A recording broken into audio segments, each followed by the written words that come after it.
Hi hello నమస్తే welcome to big talk. Telangana ప్రభుత్వ ఉద్యోగులు, ఉపాధ్యాయులు, పెన్షనర్లకు సెప్టెంబర్ 1లోపు కొత్త పీఆర్సీ ప్రకటించాలని తెలంగాణ టీచర్స్ జేఏసీ డిమాండ్ చేసింది. పెండింగ్లో ఉన్న డిఎల్ని విడుదల చేయాలని టీటీజేఏసీ నేత ఎమ్మెల్సీ పింగిలి శ్రీపాల్ రెడ్డి ప్రభుత్వాన్ని డిమాండ్ చేశారు. పీఆర్సీ అమలు ఇప్పటికే 3 ఏళ్లు ఆలస్యమైందని, 6 డిఎల్ పెండింగ్లో ఉండటం ఆందోళన కలిగించే విషయం అన్నారు.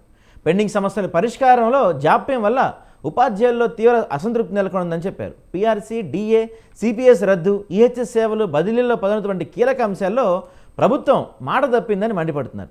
ఇప్పటికైనా సరే ప్రభుత్వం స్పందించి తమ డిమాండ్లు నెరవేర్చకపోతే రాష్ట్ర వారీగా దశల వారీ ఉద్యమ కార్యాచరణను ప్రారంభించి ఉద్యమాన్ని మరింత ఉధృతం చేస్తామని హెచ్చరించారు. ఈ అంశంపైన ఈరోజు మనం బిటాక్లో చర్చిద్దాం. అంటే ఉద్యోగులకు జరుగుతున్న నష్టం ఏంటి, ఈహెచ్ఎస్ అంటే ఎంప్లాయీస్కి ఒక హెల్త్ స్కీమ్ ప్రవేశపెట్టారు. దాన్ని జూలై 17 అనుకుంటా ముఖ్యమంత్రి గారు ప్రారంభించారు. ఇంతవరకు అది అమల్లోకి రాలేదు. దాంతోపాటు పీఆర్సీ అమలు కూడా రాలేదు. దాంతోపాటుగా కాంట్రాక్ట్ ఉపాధ్యాయులు, కాంట్రాక్ట్ ఎంప్లాయీస్ అందరికీ కూడా ఈ నెల నుంచి ఎట్టి పరిస్థితుల్లో 1 తారీఖు కల్లా శాలరీ ఇవ్వాలని చెప్పి స్వయంగా సీఎం గారు చెప్పినప్పటికీ కూడా, హెచ్ఓడీలే బాధ్యత తీసుకోవాలని చెప్పినప్పటికీ కూడా ఈ మంత్ ఇప్పటి వరకు, ఇవాళ 30వ తారీఖు ఇప్పటి వరకు ఫండ్స్ రాలేదు. సో ఈ మంత్ కూడా శాలరీస్ లేట్ అయ్యే అవకాశం కనపడుతుంది. అసలు తెలంగాణలో పర్టికులర్గా కాంగ్రెస్ ప్రభుత్వం ఏర్పడిన తర్వాత ఉద్యోగాల పరిస్థితులు ఎలా ఉన్నాయి, ఉద్యోగాల కష్టాలేంటి, ఈ అంశాల గురించి మనం బిగ్ టాక్లో మాట్లాడదాం ఈరోజు. సో ఈ అంశం గురించి మనతో మాట్లాడటానికి తెలకపల్లి పెంటయ్య గారు ఉన్నారు, తాపస్ జనరల్ సెక్రటరీ. పెంటయ్య గారితో మాట్లాడదాం. నమస్తే అండి పెంటయ్య గారు. ప్రధానంగా అంటే కాంగ్రెస్ పార్టీ తెలంగాణ వచ్చి మనకి 12 ఏళ్ళు అవుతుంది. కాంగ్రెస్ పార్టీ దాదాపు 2.5 సంవత్సరాలు అవుతుంది.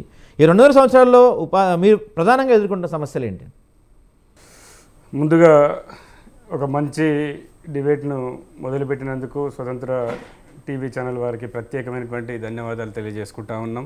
యావత్ తెలంగాణ ఉపాధ్యాయ ఉద్యోగుల పక్షాన దాదాపు ప్రభుత్వం అధికారంలోకి వచ్చినప్పటి నుంచి అనేకమైనటువంటి సమస్యలు ఉద్యోగ ఉపాధ్యాయులను పట్టి పీడిస్తున్నటువంటి విషయం సందర్భంగా చాలా కాలం పాటు వేచి చూసిన తర్వాత ఉపాధ్యాయ సంఘాలుగా తెలంగాణ ప్రాంత ఉపాధ్యాయ సంఘం ఉద్యమ కార్యాచరణను ప్రకటించక తప్పని పరిస్థితి అనేటువంటిది ఏర్పడ్డది.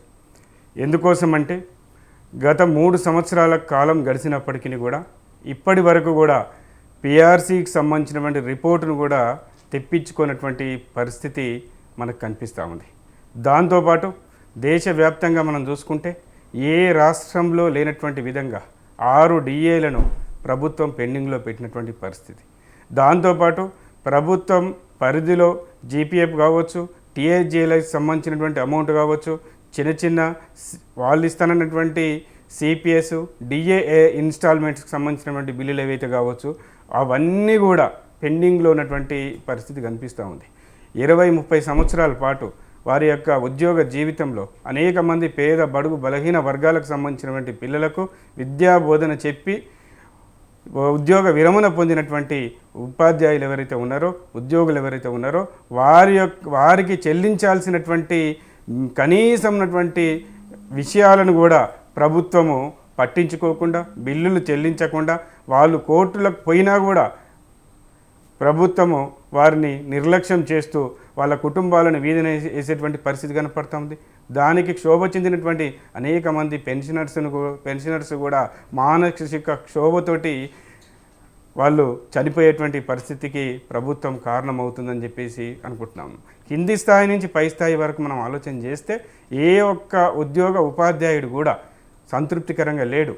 ఉపాధ్యాయుల సంఘాలను కూడా వాళ్ళు తుననటువంటి పరిస్థితి వస్తుంది. అంటే ఇప్పటి వరకు కూడా సంఘ నాయకులుగా ప్రభుత్వానికి అనుసంధానంగా ఒక వ్యవహారకర్తలుగా ఉద్యోగులకు, ఉపాధ్యాయులకు పట్ల సంధానం పరిచేటువంటి వ్యక్తులుగా మేము ఇంతకాలం పాటు ప్రభుత్వానికి గడువు ఇచ్చేటువంటి పరిస్థితి ఉంది. సాక్షాత్ ముఖ్యమంత్రి గారు సమయం ఇచ్చినా కూడా, వారితో మాట్లాడినా కూడా పేపర్ మీద వచ్చినటువంటి వేల కోట్ల రూపాయలు ఈ కుబేర్లో క్లియర్ కానటువంటి పరిస్థితి స్పష్టంగా కనిపిస్తుంది. ప్రభుత్వం చెప్పినటువంటి విధానానికి చేస్తున్నటువంటి పనికి వ్యత్యాసం అనేటువంటిది కనబడుతుంది. కాబట్టి ఈ రోజులలో ఉపాధ్యాయ సంఘాలుగా మేము ఉద్యమ కార్యాచరణ ప్రకటించిన తప్పనిసరి పరిస్థితి అనేటువంటిది వస్తుంది. ఇది ప్రభుత్వం మీద వ్యతిరేకంతో కానీ ప్రభుత్వాన్ని బ్లేమ్ చేసేటువంటి విషయంతో కానీ మేము చేస్తున్నటువంటి పని కాదని చెప్పేసి ఈ సందర్భంగా మేము ప్రభుత్వానికి విజ్ఞప్తి చేస్తా ఉన్నాం. రైట్ అండి. మనతో పాటు ఈ అంశం గురించి మాట్లాడటానికి శ్రీపాల్ రెడ్డి గారు ఉన్నారు, ఎమ్మెల్సీ శ్రీపాల్ రెడ్డి గారు. సార్ నమస్తే. సార్ శ్రీపాల్ రెడ్డి గారు సార్ మ్యూట్లో ఉన్నట్టున్నారు, ఒకసారి మ్యూట్ తీరా, మీరు ఫోన్ వినిపించట్లేదు. మ్యూట్ ఏం లేదు సార్. ఓకే, వినిపిస్తుంది. వినబడుతుంది.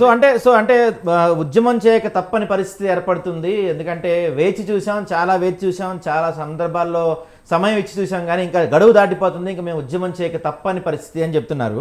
దాంతోపాటుగా మొన్న ముఖ్యమంత్రి గారు కూడా చెప్పారు, దాదాపుగా చాలా స్కూల్స్ ఏవో మూసేస్తా అన్నారు. ఆ స్కూల్స్ అన్ని మూసేస్తే కూడా చాలామంది ఉపాధ్యాయుల పరిస్థితి రోడ్డున పడే అవకాశం కూడా ఉన్నట్టుంది కదా. ఈ అంశాల పేరు మీరేమంటారండి?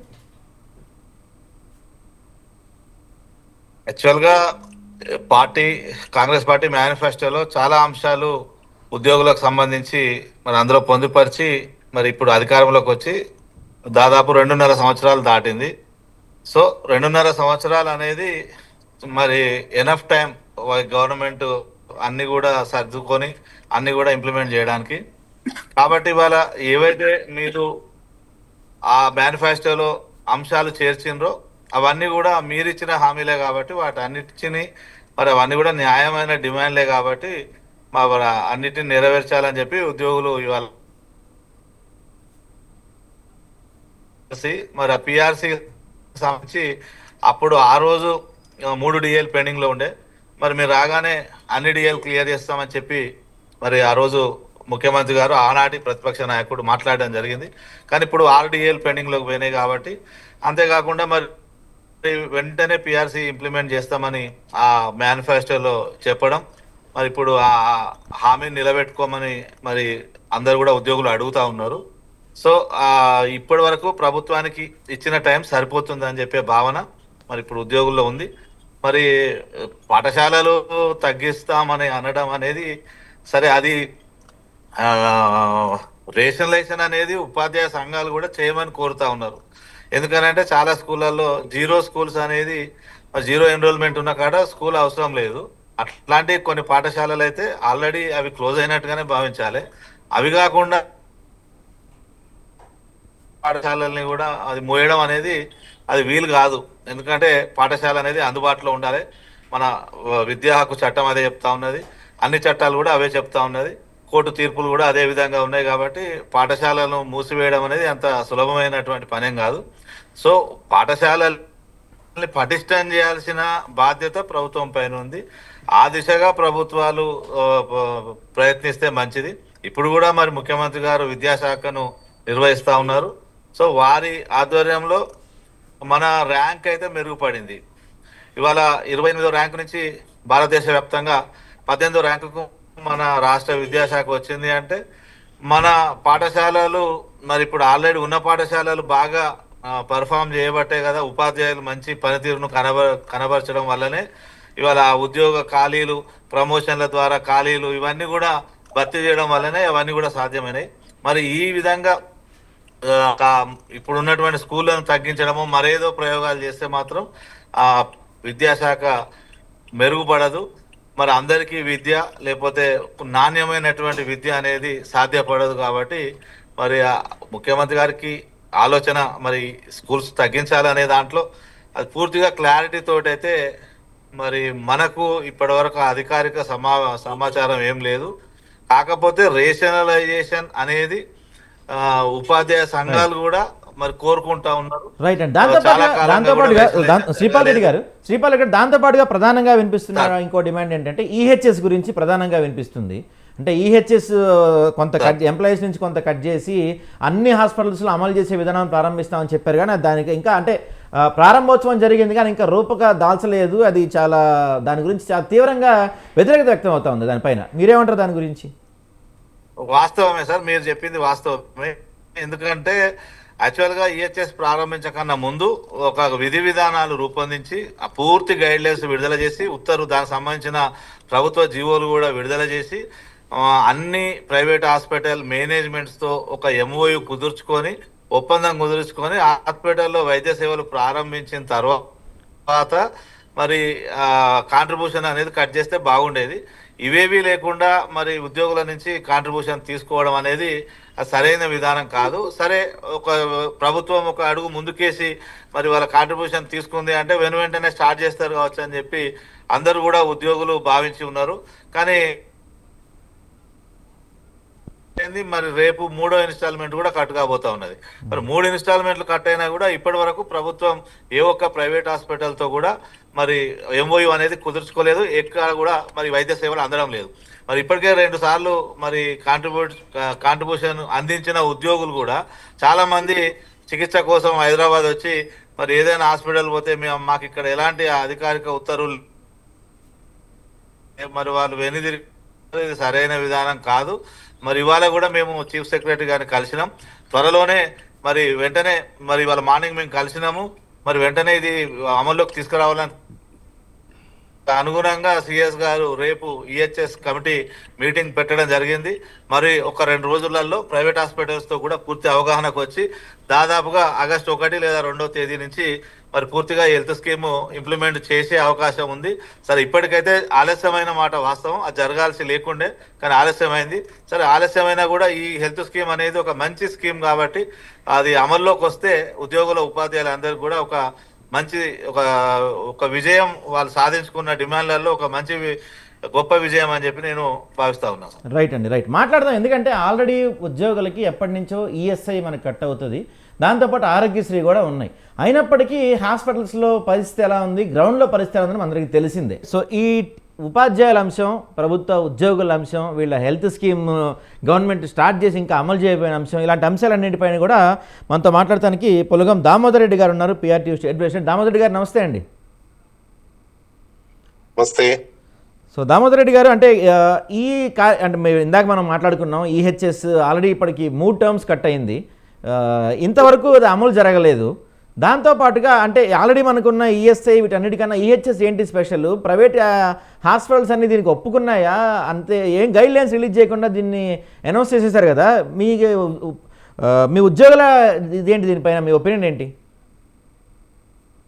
రైట్ అండి, థ్యాంక్ యూ. వాస్తవానికి మీరు చెప్పింది వాస్తవం.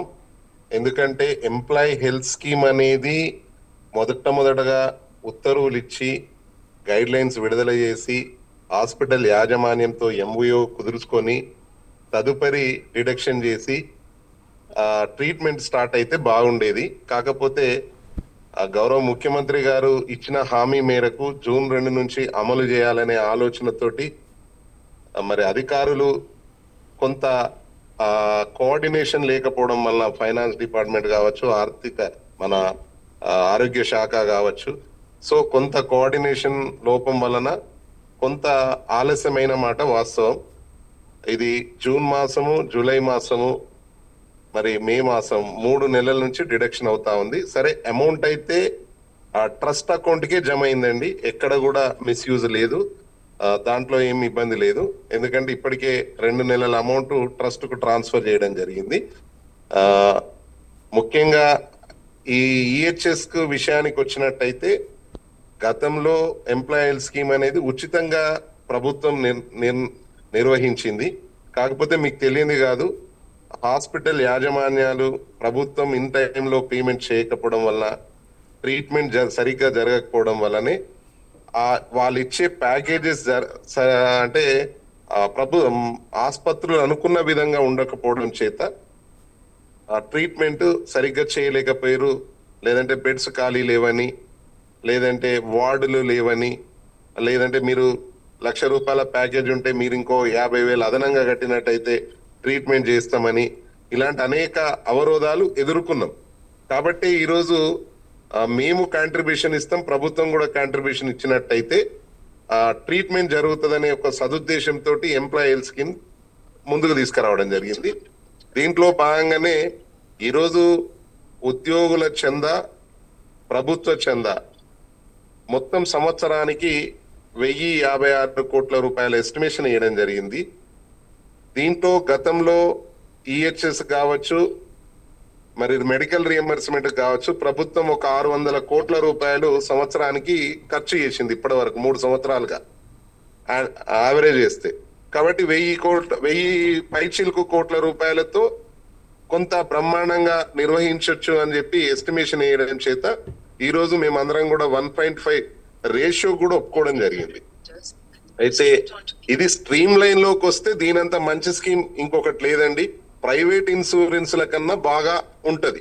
కాకపోతే దీనికి ఇచ్చిన విధి విధానాలు కావచ్చు, హాస్పిటల్ యాజమాన్యము సహకరించడం వల్ల జరిగే పరిణామాలు కావచ్చు. అంటే దామోదర్ రెడ్డి గారు మీరు చెప్తున్నారు ఇది ప్రైవేట్ ఇన్సూరెన్స్ల కన్నా చాలా మంచి స్కీమ్ అని చెప్తున్నారు. దానికి ముందు ఇందాక మీరే చెప్పారు, మనం చూసాం. ఎందుకంటే గతంలో ఉన్న మన స్కీమ్స్ అన్నీ కూడా ప్రైవేట్ హాస్పిటల్లో అసలు పట్టించుకునే వాళ్ళు కాదు. ఆరోగ్యశ్రీ కూడా స్వయంగా ఆరోగ్యశ్రీ ట్రీట్మెంట్ ఎలా ఉంటుందో మనకి తెలిసిన విషయమే. నాకు తెలిసి ఏ హాస్పిటల్లో గొప్పగా ఉండదు.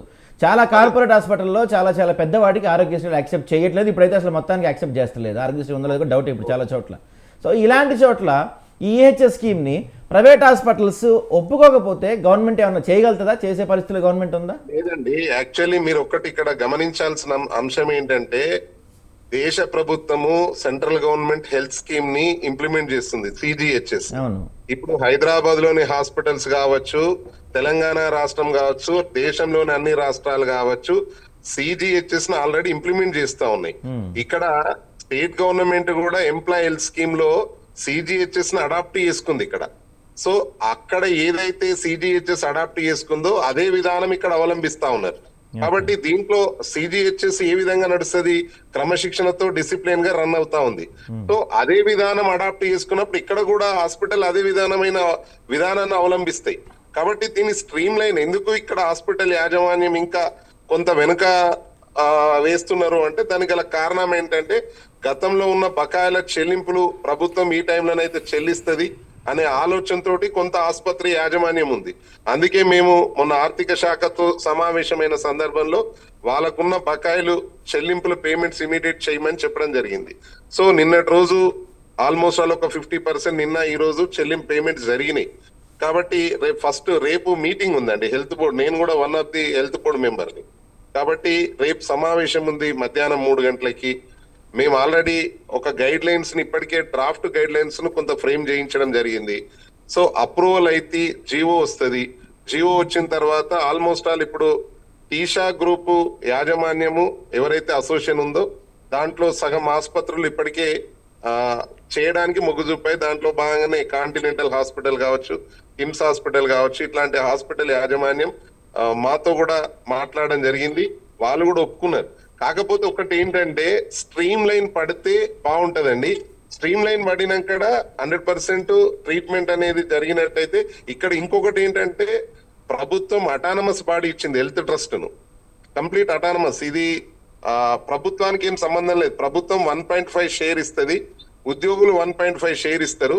ఈ అమౌంట్ ఎవ్రీ మంత్ ట్రస్ట్ కు జమ అవుతుంది.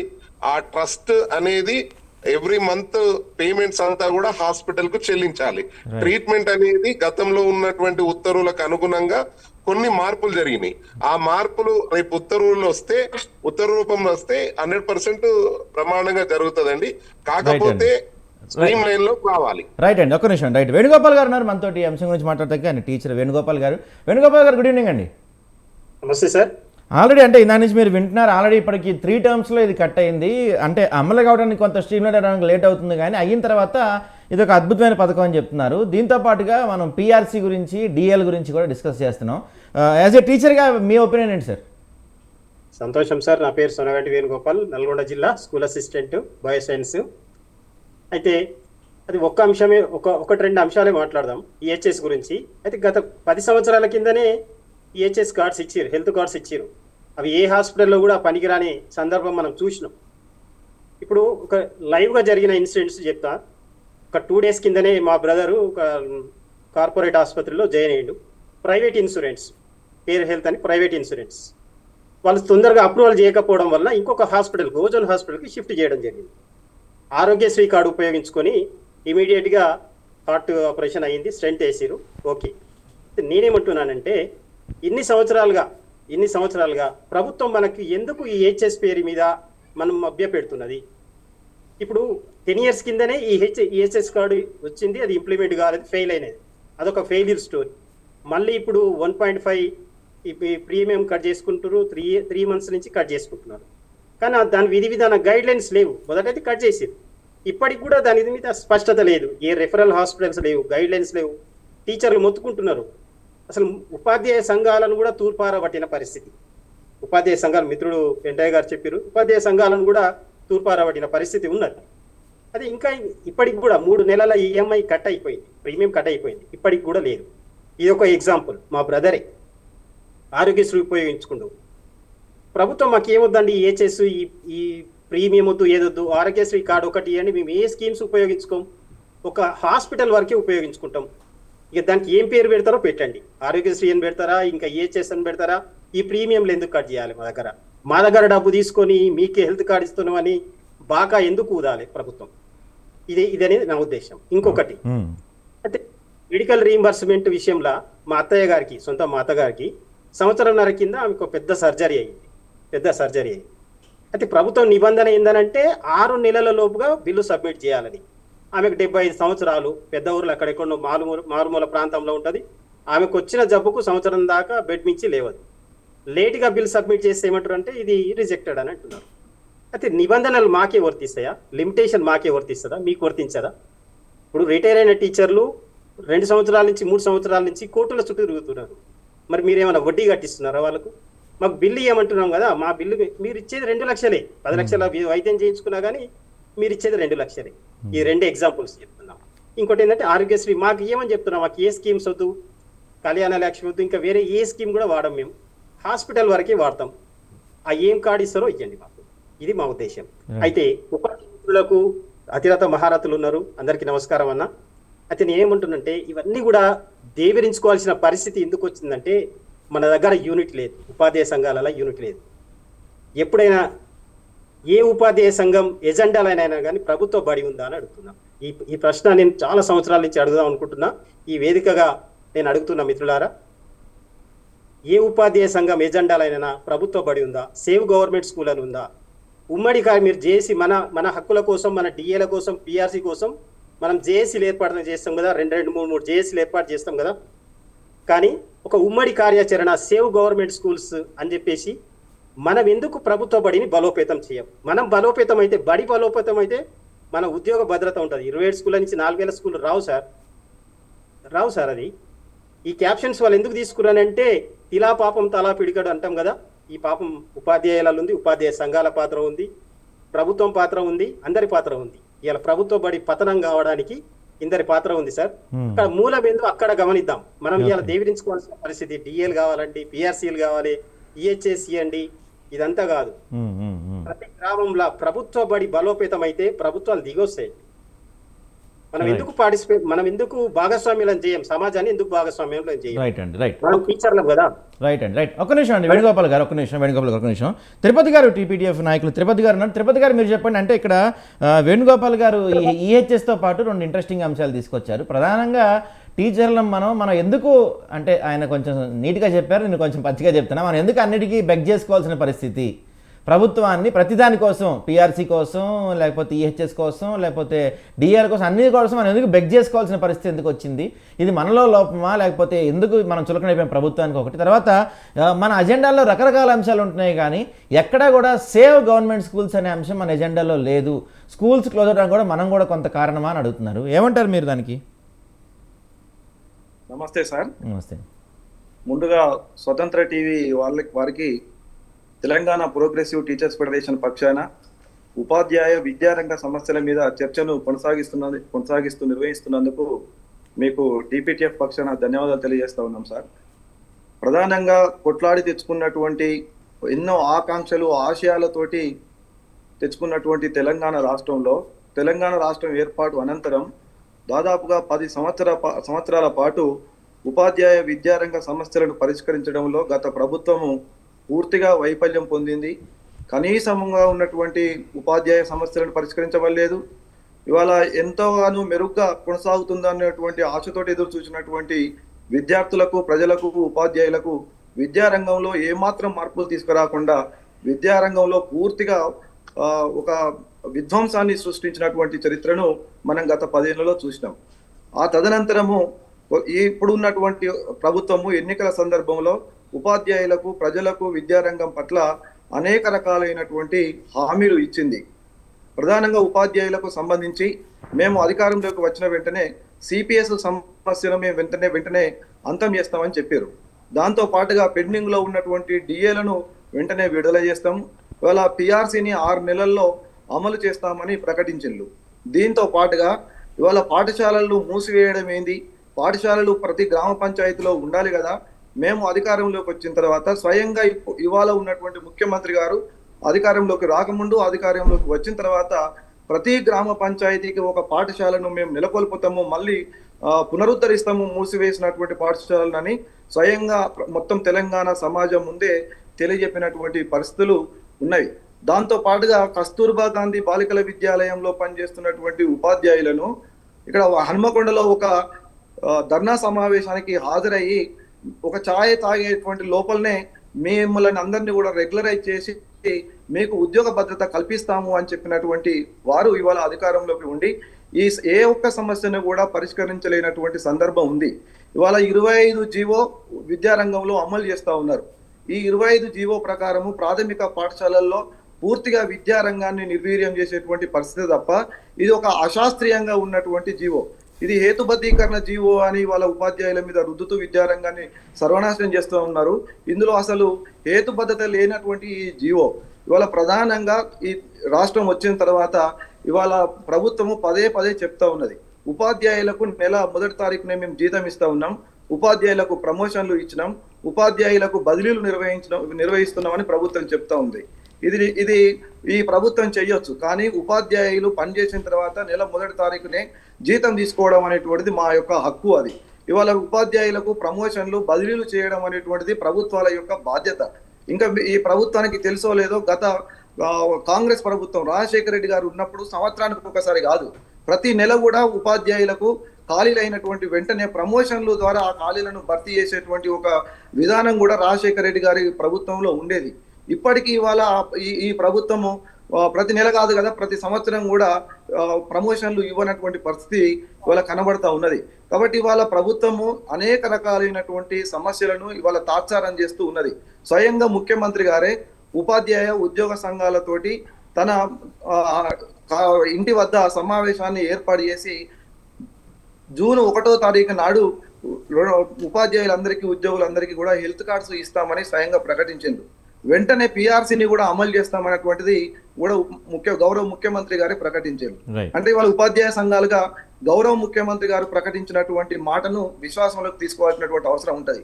కానీ ఇవాటికి కూడా ఎంప్లాయీస్ కు సంబంధించినటువంటి హెల్త్ కార్డ్స్ ఇప్పటికీ ఇవాళ అమలు కావడం లేదు. ఒక్క నిమిషం అండి తిరుపతి గారు, ఒక్క నిమిషం అండి మాట్లాడదాం. తిరుపతి గారు ఒక్క నిమిషం మాట్లాడదాం, డిబేట్ కంటిన్యూ చేద్దాం. అంటే ప్రభుత్వం ఎందుకు పర్టికులర్గా ప్రభుత్వ ఉద్యోగుల పైన, పర్టికులర్ అందులో టీచర్ల పైన ఎందుకు వివక్ష చూపిస్తుంది? గత ప్రభుత్వం ఈ ప్రభుత్వానికి తేడా ఏంటి? పెంటే గారు మీరు చెప్పండి. ఇక్కడ మనకి 2 కీలకమైన క్వశ్చన్స్ వచ్చాయి, ఒకటి తిరుపతి గారి నుంచి, ఇంకోటి వేణుగోపాల్ గారి నుంచి. తిరుపతి గారు కూడా చెప్తున్నారు ఈ ప్రభుత్వం వచ్చిన తర్వాత అసలు టీ దాగా గ్యాప్లో చేసేస్తామని చెప్పారు, ఇంతవరకు లేదు అనేది తిరుపతి గారు చెప్తుంది. వేణుగోపాల్ గారు చెప్పింది కూడా చాలా ఇంపార్టెంట్ పాయింట్ చెప్పారు. ఎందుకు మనం ప్రభుత్వాలని అడుక్కునే స్థితిలో ఉన్నాము, ప్రభుత్వాలని దేవరించుకునే స్థితిలో మనం ఎందుకున్నాము, మనకు రావాల్సి మనం డిమాండ్స్ని గట్టిగా అడిగి తీసుకునే సిచ్యువేషన్లో ఎందుకున్నాం, మనలో మనకి ఐక్యత లోపించింది అనేది ఆయన చెప్తున్న ఒక మాట. దాంతోపాటు ఎక్కడా కూడా మన మేనిఫెస్టోలో ఎక్కడా కూడా సేవ్ స్కూల్స్ అనేది లేదనేది ఆయన చెప్తున్న ఇంకొక మాట. తిరుపతి గారు కూడా చాలా కీలకమైన అంశాలు చెప్పారు. 1వ తారీఖు జీతం తీసుకోవడం మన హక్కు, అది కూడా మనకి రాని పరిస్థితి. పిఆర్సీ లేకపోతే డిఎల్ తీసుకోవడం కూడా మన హక్కు. వీటన్నిటి కూడా మనకు రాని పరిస్థితి. అన్ని ప్రభుత్వాలు కూడా మనల్ని అన్యాయం చేస్తున్నాయి, టీచర్లు అంటే చిన్న చూపు చూస్తున్నాయని చెప్తున్నారు. ఏమంటారు మీరు దానికి? ముందుగా ఎట్లా ఉంటుందంటే, ఏ రాష్ట్ర ప్రభుత్వమైనా ప్రభుత్వాలు ఎట్లా ఉంటాయంటే, అన్నీ ఉన్నాయనుకోండి, ఒక ఉద్యోగి సంతృప్తికరంగా ఉండనుకోండి, వాళ్ళు చేయాల్సినటువంటి పని సక్రమంగా చేస్తారనేటువంటి భావన ఉంటుంది. వాళ్ళు ఎప్పుడూ ఏదో ఒక ఇబ్బందులలో ఉండాలనేటువంటి ఆలోచన ప్రభుత్వాలు చేస్తాయి. ముఖ్యంగా ప్రభుత్వ విద్య మీద ప్రాథమిక పాఠశాలల విషయంలో కావచ్చు, ఉన్నత పాఠశాలల విషయంలో కావచ్చు, ప్రభుత్వాలకు సరైనటువంటి దిశానిర్దేశం లేదనేటువంటిది స్పష్టం. ఎందుకంటే వాళ్లకు రావాల్సినటువంటిది ధర్మబద్ధంగా, న్యాయబద్ధంగా రావాల్సినటువంటి ఆర్థికపరమైనటువంటి ప్రయోజనాలు ఏవైతే మనం వాళ్ళని మానసికంగా ఆ పరమైనటువంటి ఆలోచనలో వాళ్ళని ముంచెచ్చి బడుగు బలహీన వర్గాలు చదువుతున్నటువంటి పాఠశాలలు ఏవైతే ఉంటాయో ఆ పాఠశాలలలో విద్యను స్తంభింపజేయాలనేటువంటిది వాళ్ళు అంతర్గతంగా ఆలోచన చేస్తున్నటువంటి విధానం అయి ఉంటుంది. అందుకోసమే ఈ ప్రభుత్వము ఇవ్వాల్సినటువంటి బాధ్యతాయుతమైనటువంటి విషయాన్ని పక్కకు పెట్టి ప్రభుత్వాలు చేయాల్సినటువంటి ఒక రకంగా ఉపాధ్యాయులు ఎందుకు చేస్తలేరండి? ఉద్యోగులు, ఉపాధ్యాయులు ప్రభుత్వ పాఠశాలల వ్యవహారం కోసము ఎలక్షన్లలో రాజకీయ నాయకులు ప్రచారం చేసినటువంటి విధంగా ప్రచారం చేస్తూ ఒక్కొక్క విద్యార్థిని తీసుకొచ్చి వాళ్ళ పాఠశాలలో ఉంటున్నారు. తల్లిదండ్రులు ఏమో మీ పాఠశాలలో సరైనటువంటి వసతులు ఉండవు, సరైనటువంటి మౌలిక వసతులు ఉండవు, సరైనటువంటి బెంచీలు ఉండవు, కుర్చీలు ఉండవు అని చెప్పేసి డోనర్ సహకారంతో తీసుకొచ్చుకొని ఉపాధ్యాయులు అట్లా కష్టపడుతుంటారు. మౌలిక వసతులు కల్పించామని తల్లిదండ్రులు కోరుకుంటారు. మేము అన్నీ ఇస్తున్నామని చెప్పేసి ప్రభుత్వ పాఠశాలను ఒక పేపర్లలో ప్రకటనలు చేసి ఏ రకమైనటువంటిది ఇప్పటివరకు అండి జూన్ ఎండింగ్ అయిపోతూ ఉంది. పాఠశాలలు కనీసం చాక్ పీసులు కావచ్చు, పేపర్లు కావచ్చు, రిజిస్టర్లు కావచ్చు, అవి ఇచ్చడానికి కావాల్సిన మినిమం సంబంధించినటువంటివి కూడా ఇవ్వనటువంటి అయితే అంటే పరిస్థితి. కరెక్టే, అంటే మీరు చెప్తున్నారు కరెక్టే, ఇవన్నీ ఇవ్వట్లేదు గవర్నమెంట్స్ అంటున్నారు. ఎందుకు ఇవ్వట్లేదు అంటే గవర్నమెంట్ టార్గెట్ ఏంటి? గవర్నమెంట్ స్కూల్స్ అన్ని మూసేయాలనే గవర్నమెంట్ ఆలోచన. డెఫినెట్గా అట్లే ఉంటుంది. అదే రకమైనటువంటి ఆలోచనతో వాళ్ళు వ్యవహారం చేస్తూ ఉంటారు. మీకు గుర్తుండే కనుక ఓయూకి వచ్చినప్పుడు ముఖ్యమంత్రి గారు, ప్రొఫెసర్ కాసిం సార్ అనుకుంటా, ముఖ్యమంత్రి గారు విద్యని ప్రేమిస్తున్నారు, అసలు విద్య కోసం ఏమన్నా చేస్తారు ముఖ్యమంత్రి గారు అని చెప్పారు. అందరూ కూడా 10 సంవత్సరాల ప్రభుత్వం అయిపోయిన తర్వాత కొత్త ప్రభుత్వం వచ్చినప్పుడు అనేకమైనటువంటి ఆశలతోటి ఉండి ఈ ప్రభుత్వమైనా విద్యారంగాన్ని పట్టించుకుంటుంది అనేటువంటి కోణంలో ఉన్నారు. బహుశా వారు కూడా అదే కోణంలో ఉన్నారు. నాకు తెలిసి మీరు కూడా చూసి ఉంటారు. అదే కాసిం గారు కనీసం విద్యా వ్యవస్థ గురించి పట్టించుకోవడానికి కనీసం ఉన్నటువంటి సమయం కూడా ఇవ్వట్లేదని చెప్పేసి చెప్పడం జరుగుతుంది. ఇప్పుడు తిరుపతి గారు చెప్పినటువంటి విధంగా వరంగల్లో అదే ఇప్పుడు ముఖ్యమంత్రిగా ఉన్నటువంటి వారే టీ దాగొచ్చేంత వరకు కేజీబీవీలకు సంబంధించినటువంటి ఇష్యూను పరిష్కారం చేస్తా, వాళ్ళకి ఎంటీఎస్ తీసుకొస్తా, వాళ్ళని రెగ్యులర్ చేస్తా అని చెప్పేసినటువంటి అతను ఇప్పుడు అధికారంలోకి వచ్చిన తర్వాత చెప్పినటువంటి విషయం ఏంది? వాళ్ళు 29 రోజుల పాటు మా ప్రభుత్వం వచ్చింది, మా సమస్యలు పరిష్కారం అవుతాయని చెప్పేసి మహిళలుగా ఉన్నటువంటి నిజంగా కూడా ఒక మంచి ఉద్దేశంతో ఏర్పాటు చేసినటువంటి కేజీబీవీలలో మనం పోయి చూస్తే కూడా అక్కడ అర్థమవుతుంది. వాళ్ళే వార్డెన్ డ్యూటీ చేస్తారు, వాళ్ళే కేర్ టేకర్ సంబంధించినటువంటి డ్యూటీ చేస్తారు, వాళ్ళకి సంబంధించినటువంటి కుకింగ్ సంబంధించినటువంటి సెక్షన్లో కూడా మంచి నాణ్యమైనటువంటి భోజనం పెట్టడానికి ఉపాధ్యాయులు ఉంటారు. అక్కడ కేర్ టేకర్లు ఉండరు, వార్డెన్లు ఉండరు, ట్యూటర్స్ ఉండరు. ఎవరు ఉండకున్నా కూడా కేజీబీ మహిళా టీచర్లు రాత్రి కాపలాదారులుగా వ్యవహారం చేసి విద్యాలయాన్ని నడిపిస్తూ ఉంటే మిగతా రాష్ట్రాలతో పోలిస్తే వాళ్ళకి ఇచ్చేటువంటి జీతాలు ఎంత అండి? చాలా తక్కువ జీతాలను ఇస్తూ ఉంది. సెంట్రల్ గవర్నమెంట్ ఇస్తున్నటువంటి గ్రాంట్స్ ఏవైతే ఉన్నాయో, సెంట్రల్ గవర్నమెంట్ ఇస్తున్నటువంటి గ్రాంట్స్కు అదనంగా కలపాల్సినటువంటి 40% గ్రాంట్స్ను కూడా స్టేట్ గవర్నమెంట్ కలుపుతలేదని చెప్పేసి మొన్న లేటెస్ట్గా వచ్చినప్పుడు 2025, 26, 27కి వచ్చినటువంటి పిఏబి సంబంధించినటువంటి రిపోర్ట్లో కూడా అది స్పష్టంగా మనకు కనిపిస్తూ ఉంది. అంటే కేజీబీవీల యొక్క వేతన వ్యత్యాసము మిగతా రాష్ట్రాలతో పోలిస్తే మనకెందుకు తక్కువగా ఉంది? మనం ఎంత చిత్తశుద్ధితో పనిచేస్తున్నాం, వాళ్ళ గురించి ఎంత ఆలోచన చేస్తున్నాం అనేటువంటి మనమే అన్నాం కదా. అప్పుడు ప్రతిపక్ష నేతగా ఉన్నప్పుడు మమ్మల్ని అందరినీ రెగ్యులరైజ్ చేయడం పెద్ద కష్టమైనటువంటి పని కాదని చెప్పేసి ముఖ్యమంత్రి గారు గతంలో ప్రతిపక్ష నేతగా ఉన్నప్పుడే చెప్పినటువంటి విషయం కదా. ఎందుకు కేజీబీవీలను వారు నిర్లక్ష్యం చేస్తూ ఉన్నారు? ఎంత ఎన్రోల్మెంట్ జరుగుతుందంటే అక్కడ, ఎంత ఇన్ఫ్రాస్ట్రక్చర్ డెవలప్ అయింది, ఎంత నాణ్యమైనటువంటి విద్య అక్కడ అందుతుంది. ప్రభుత్వ పాఠశాలలు బలోపేతం చేయడానికి సంఘాలే కాదు ఉపాధ్యాయులు కూడా నిరంతరం కూడా కష్టపడతా ఉన్నారు. ఆ మేరకు సహకారం ఖచ్చితంగా ప్రభుత్వం నుంచి అందాలని చెప్పేసి కోరుకుంటా ఉన్నాం. ఇంకోటి ఏంటంటే ఇంకొక చిన్న విషయం అండి, 25 జీవో అనేటువంటిది తీసుకొచ్చారండి.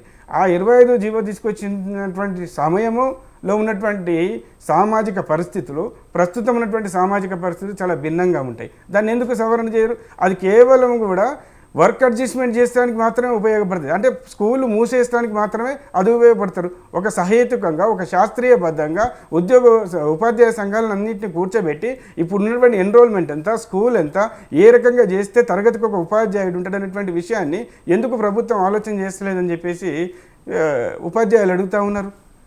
ఆ దిశగా మనం అందరం కూడా ఆలోచన చేయాలని చెప్పేసి కోరుతా ఉన్నాం. రైట్ అండి దామోదర్ రెడ్డి గారు మీరు వింటున్నారు దాని నుంచి, అంటే చాలా జీవో 25 గురించి కావచ్చు, లేకపోతే వరంగల్లో ఈ కేజీబీవీల గురించి కావచ్చు, చాలా వాటిపైన పర్టికులర్గా నేను కూడా అడుగుతుంది ఏంటంటే, ఈ గవర్నమెంట్ ముఖ్యమంత్రి గారు మేము విద్య కోసం ఎంతో ప్రేమిస్తున్నాం, విద్య కోసం చాలా చేస్తామని చెప్పారు. కానీ గతంలో 10 సంవత్సరాలు కేసీఆర్ గారు ఉన్నప్పుడు విద్య కోసం పెట్టిన బడ్జెట్ మహా అయితే 4% మించి ఎప్పుడు దాటలేదు.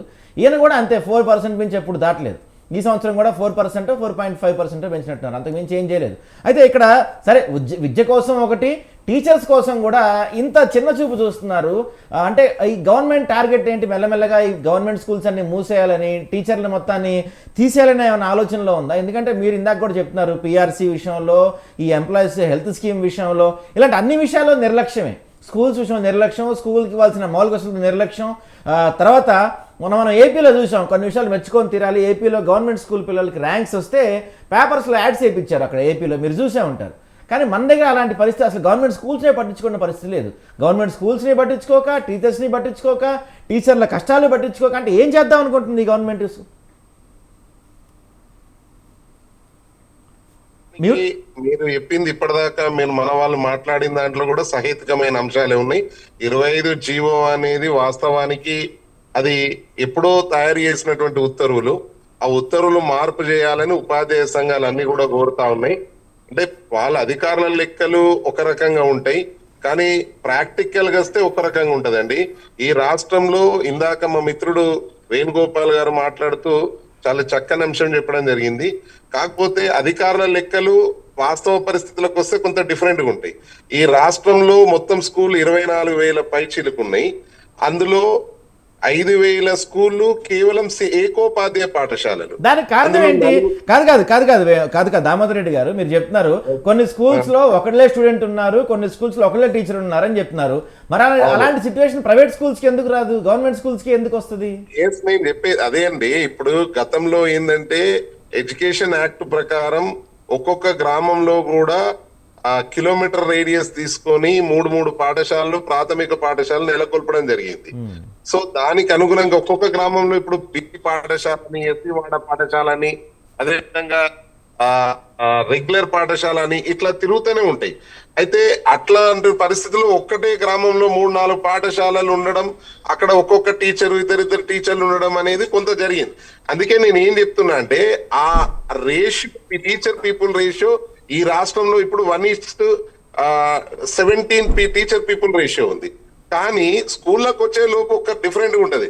24,000 పాఠశాలలో 5,000 ఏకోపాధ్యాయ పాఠశాలలు, దాంట్లో 10 మంది పిల్లలే ఉంటారు. అదే విధంగా 3,500 పాఠశాలలు ప్రాథమికోన్నత పాఠశాలలు, దాంట్లో కూడా స్ట్రెంత్ లేదు. అంటే ఈ లెక్కన చూస్తే మీరు చెప్పే లెక్కలకు 10,000 పాఠశాలలు మేము కూడా కోరినాం. ఏమంటున్నాం అంటే ఒకే గ్రామంలో 3 పాఠశాలలు అవసరం లేదు, అక్కడ ప్రాథమిక పాఠశాల ఒక్కటి నెలకొల్పండి, తరగతి గదికి ఒక ఉపాధ్యాయుని ఇవ్వండి, ఇచ్చినట్టయితే విద్యా వ్యవస్థ బాగుంటది అనేది మేము సూచనలు చేస్తా ఉన్నాం. కానీ ఎంతసేపు ఏంటంటే గౌరవ ముఖ్యమంత్రి గారి దృష్టికి ఈ అంశాలు వెళ్తే ఆయన సానుకూలంగా స్పందిస్తాడు కావచ్చు, కానీ అధికారులు అంత దూరం. ఇప్పటికీ జాయింట్ స్టాఫ్ కౌన్సిల్ ఉన్న సంఘాలతో సమావేశం ఏర్పాటు చేయమని చెప్పి విద్యాశాఖ అధికారులను మేము చీఫ్ సెక్రటరీ గారిని కోరితే 3 సార్లు సమావేశం అని చెప్పి వాయిదా వేసారు. ఇవన్నీ కూడా మేము చెప్పడానికి కోసమే, ఇవన్నీ కూడా. వేణుగోపాల్ గారు, ఇందాక నుంచి మనం అంటే మన చర్చ ప్రారంభమైనప్పటి నుంచి ఏమేమి సమస్యలు ఉన్నాయి, ఆ సమస్యలు ఏంటో మాట్లాడుకుంటున్నాం. కరెక్టే, బాగానే ఉంది. మరి ఏంటి దీనికి సొల్యూషన్ ఏంటి? ఇట్లా చూస్తూ ఉంటామేనా మనం? స్కూల్స్ మూసేస్తుంటే, టీచర్ల పరిస్థితి రోజు రోజుకి దిగజారిపోతుంటే ఏంటి దీనికి సొల్యూషన్ ఏంటి? ఏం చేయాలి దీనికి? మరి ఇది బాగుపడాలంటే వ్యవస్థ? వేణుగోపాల్ గారు వినిపిస్తుందా? Yes sir. వినిపించిందా? క్వశ్చన్ వినిపించిందా అన్నది? ఎస్ సార్, వినిపించింది సార్. సొల్యూషన్ ఏంటి దీనికి? Solution yes sir. అయితే ఇప్పుడు ప్రభుత్వ పాఠశాలలో బలోపేతం చేయకపోతే ఏం జరుగుతుంది అనేది ఒక చిన్న ఎగ్జాంపుల్ చెప్తా సార్. 1990s కేరళలో ఇదే పరిస్థితి. ఇట్లాంటి అంటే బడులు మూసేయాల్సిన పరిస్థితి ఉండదు ప్రభుత్వ పాఠశాలలు. అయితే ప్రభుత్వ పాఠశాలన్నీ మూసేసినాక ఏం చేసింది గవర్నమెంట్ అని అంటే, టీచర్లు లేరు కాబట్టి రోజు మీరు కలెక్టరేట్ ఆఫీస్లో, ఎండి ఆఫీస్లో రిపోర్ట్ చేయండి అని రోజువారీ డిప్యుటేషన్ వేసేది అనమాట. ఈరోజు ఎండి ఆఫీస్లో పని ఉంది, ఎంఆర్ఓ ఆఫీస్లో పని ఉంది, వెళ్ళండి అని చెప్పేసి అనేది. ఉపాధ్యాయులకు, ఉపాధ్యాయ సంఘాలకు విసుగొచ్చి కోర్టుకు పోయినాయి.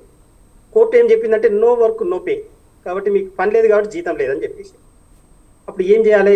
మళ్ళీ ప్రభుత్వం దగ్గరికి పోయి మేము పిల్లలను తెచ్చుకుంటామండి, ప్రభుత్వ పాఠశాలల పిల్లల్ని చేరుస్తామని చెప్పేసి ప్రభుత్వాన్ని వేడుకుంటే ఒక ఛాన్స్ ఇచ్చింది. ఇప్పుడు ఇట్లా ఆర్టీసీలు ఆటోలో నిలగొట్టినట్టు అప్పుడు ప్రభుత్వ ఉపాధ్యాయులు ఊర్లలోకి వచ్చే ప్రైవేటు బస్సులను నిలగొట్టి ప్రభుత్వ పాఠశాలలను బలోపేతం చేశారు. ఇవాళ మనందరికీ తెలుసు, కేరళలో ఇవాళ గవర్నమెంట్ స్కూల్స్ నెంబర్ 1గా ఉన్నాయి. అంటే అట్లాంటి పరిస్థితి ఇప్పుడు తెలంగాణలో రాబోతుంది. నేను 2003-05లో సాధ్యమైద్దా వేణుగోపాల్ గారు సాధ్యమైద్దా? ఎందుకంటే మన దగ్గర బలమైన ప్రైవేట్ వ్యవస్థలు ఉన్నాయి మన దగ్గర. ఎందుకంటే చైతన్య, నారాయణ కాలేజ్ లాంటి బలమైన వ్యవస్థలు ఉన్నాయి. వాటిని తట్టుకొని మన ప్రభుత్వాలు నిలవగలుగుతాయా? నేనేమంటున్నాను సార్ అంటే ఉమ్మడి కార్యాచరణ ప్రకటిద్దాం. ఉపాధ్యాయ సంఘాలని ఒక ఉమ్మడి కార్యాచరణ ప్రకటిద్దాం. ప్రభుత్వ బడికి వచ్చేసరికి మిగతా విషయాలలో మీరు విభేదించుకోండి, ఓకేనా? మీరు సపరేట్ వేదికలు పెట్టుకోండి. ఒక్కొక్క ఉపాధ్యాయ సంఘం ఏర్పడి 50 సంవత్సరాలు దాటినాయి సార్. మిత్రులు పిఆర్టీయూ 50 సంవత్సరాలు పూర్తి చేసుకుంది, ఎస్టీయూ 50 సంవత్సరాలు పూర్తి చేసుకుంది, ఆపస్ కూడా 1984లో ఏర్పడింది, యూటీఎఫ్ కూడా ఇంకెప్పుడో ఏర్పడింది.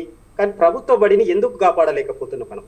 ఇప్పుడు వచ్చింది ఎఫ్ఆర్ఎస్ అని ఒక సంవత్సరం కింద తీసుకొచ్చారు కదా, 15 సంవత్సరాల కింద తీసుకొస్తే ప్రభుత్వ బడులు బాగుపడేటివిగా సార్. ప్రభుత్వ బడులు బాగుపడే ఇప్పుడు చేతులు కాలినాక ఆకులు పట్టుకున్నట్టుగా ఉంది కదా ఒక అంశం. చాలా అంశాలు ఉన్నాయి సార్. ఇప్పుడు ఎస్ఎంసీల స్థానంలో ఏపీసీలు తీసుకొచ్చారు సార్. అమ్మ ఆదర్శ పాఠశాల కమిటీ అని తీసుకొచ్చారు. ఎవరు ఈ ఏపీసీ చైర్మన్ అంటే సంఘబంధం చైర్మన్ ఆ ఏపీసీ చైర్మన్ అవుతుంది అన్నమాట. అంటే బడి చైర్మన్ అవుతుంది అన్నమాట. బడికి ఈ సంఘబంధానికి మనకి ఏం సంబంధం సార్? ఇప్పుడు ముఖ్యమంత్రి గారు ఏమంటుండు, ప్రభుత్వ పాఠశాలలు బలోపేతం చేస్తామంటారు. ఎస్ఎంసీల స్థానంలో ఏపీసీలు తీసుకొచ్చిన ఉద్దేశం ఏంటి? రాజకీయ ప్రయోజనం తప్ప ఇంకొకటి లేదు. ఎస్ఎంసీలు ఉన్నట్టయితే ప్రతి వాళ్ళ పిల్లవాడు ప్రభుత్వ బడిలో చదివి ఉండాలి. ప్రతి క్లాస్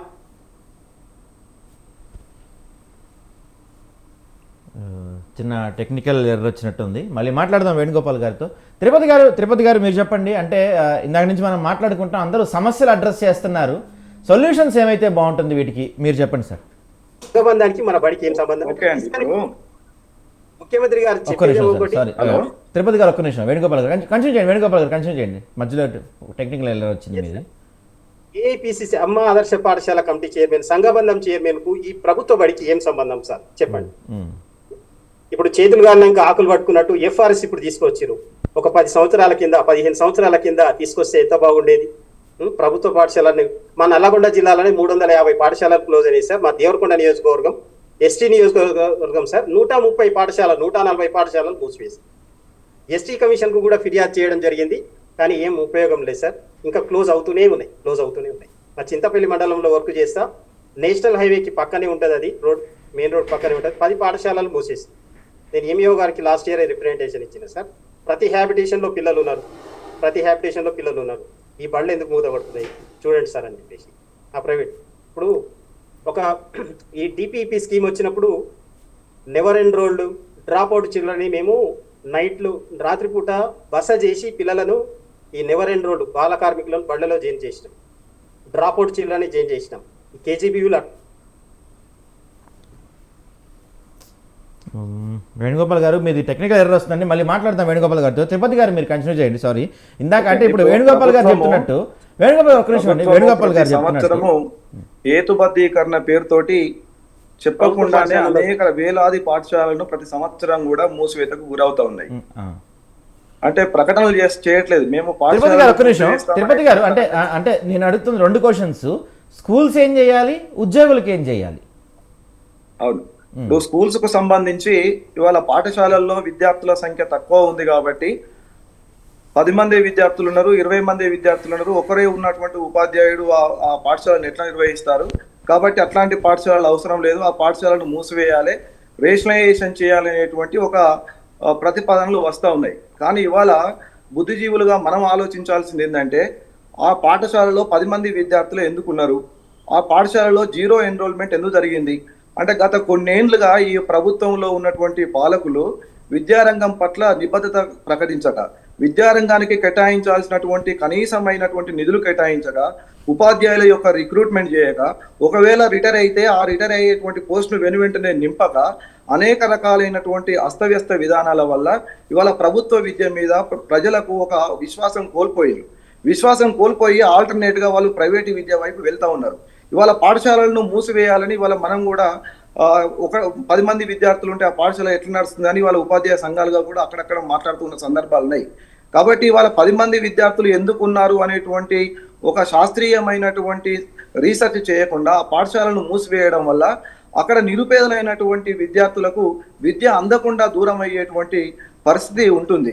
ఇవాళ మీరు చూడండి, విద్యారంగానికి రాష్ట్ర బడ్జెట్లో 30% నిధులు కేటాయించాలని కొఠారి కమిషన్ చెప్పింది.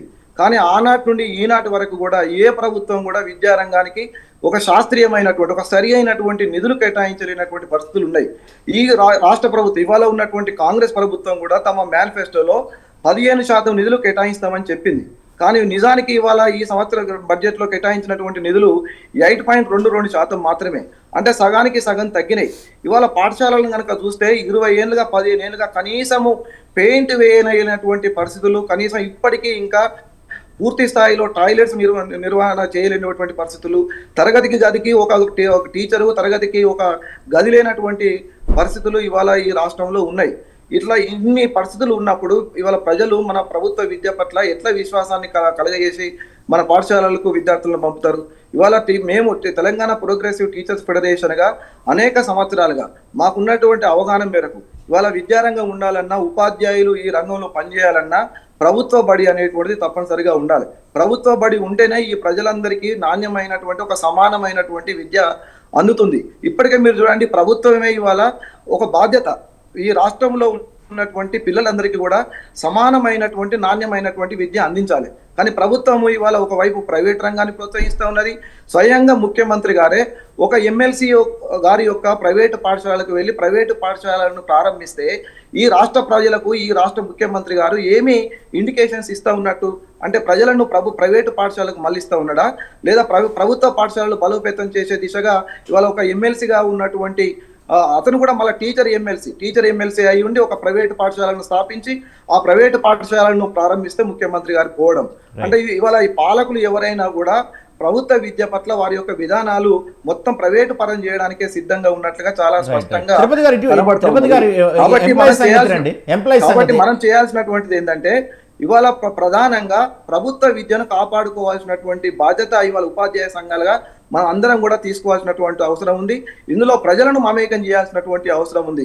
ప్రభుత్వ విద్యను కాపాడితేనే ఇవాళ మనం అందరం కూడా ఇవాళ ఒక సమానమైనటువంటి అవకాశాలతోటి బతకగలుగుతాం అనేటువంటి ఒక ఇండికేషన్ ఇవ్వాల్సినటువంటి అవసరం. గత సంవత్సరము మొన్న జూన్ 5 నాడు కూడా ముఖ్యమంత్రి గారు 27,000 ప్రభుత్వ పాఠశాలలను కుదించి 4,000 ప్రభుత్వ పాఠశాలకు చేస్తాము, కనీసం 24,000 పాఠశాలను మేము మొత్తం మూసివేస్తాము అనేటువంటి పద్ధతిలో బెంగళూరులో జరిగినటువంటి ఒక చర్చలో మాట్లాడిన తర్వాత తెలంగాణ ప్రోగ్రెసివ్ టీచర్స్ ఫెడరేషన్ గా విద్యా పరిరక్షణ కమిటీ ఆధ్వర్యంలో హైదరాబాద్ లో మేము దీన్ని వెంటనే ముఖ్యమంత్రి గారు వెనక్కి తీసుకోవాలని పెద్ద ఎత్తున ఒక జరిగినటువంటి పరిస్థితి.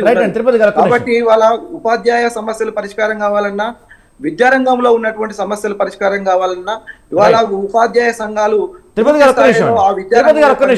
సంఘాలు కాబట్టి నిజాయితీగా ఉపాధ్యాయుల పక్షాన ప్రజల పక్షాన నిలబడి కొట్లాడాల్సినటువంటి బాధ్యత ఇవాళ మా మీద ఉంది. ఇవాళ పౌర సమాజం ప్రజలను ఈ ప్రభుత్వ విద్యను కాపాడుకోవడంలో ఈ విద్యా ఉద్యమంలో భాగస్వామ్యం చేయాలి. ఆ విద్యా ఉద్యమాన్ని ఇవాళ నిరంతరం కొనసాగించాల్సినటువంటి అవసరం ఉంది. కేంద్ర ప్రభుత్వం కూడా ఇవాళ మొత్తం విద్యారంగంలో కాంట్రాక్ట్ వ్యవస్థను తీసుకువచ్చి ఇవాళ ఒక రాష్ట్రంలో కాదు దేశవ్యాప్తంగా కూడా ప్రభుత్వ పాఠశాలల మూసివేతకు అన్ని రకాల ప్రభుత్వాలు ఇవాళ అదే పనిని కొనసాగిస్తూ ఉన్నాయి. దానికి వ్యతిరేకంగా ఇవాళ మనం అందరం కూడా కలిసికట్టుగా కొట్లాడాల్సినటువంటి ఒక అవసరం, ఒక తక్షణమైనటువంటి కర్తవ్యం అయితే మన మీద ఉంది. రైట్ అండి, రైట్. ఒక్క నిమిషం అండి, వేణుగోపాల్ గారు ఇందాక కట్ అయిపోయింది, కంక్లూడ్ చేయండి సార్, టైం లేదు మనకి, 2 minutes ఉంది. వేణుగోపాల్ గారు మీ వాయిస్ రావట్లేదు. వేణుగోపాల్